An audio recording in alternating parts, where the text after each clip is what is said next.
औज़ुबिल्लाहिमिनश्शैतानिर्रजीम बिस्मिल्लाहिर्रहमानिर्रहीम। अस्सलाम वालेकुम।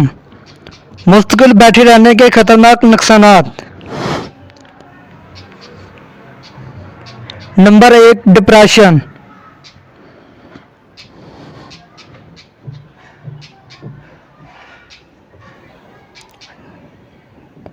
नंबर 2, ज़ियादतीज़ का खतरा।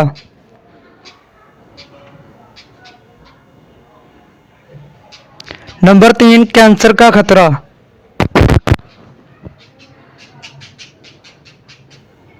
नंबर 4, दिल की बीमारियां।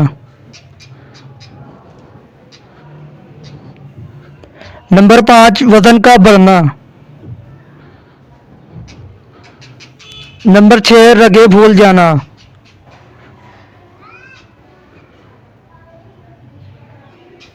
नंबर 7, टांगें कमज़ोर हो जाती हैं।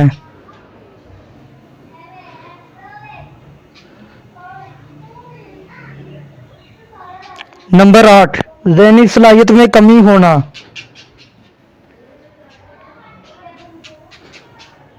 नंबर 9, कमर में तकलीफ होना।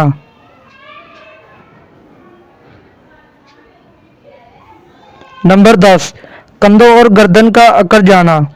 मज़ीद वीडियोज़ देखने के लिए हमारे YouTube चैनल रोशन आप को सब्सक्राइब कीजिए और वीडियो को लाइक और शेयर कीजिए।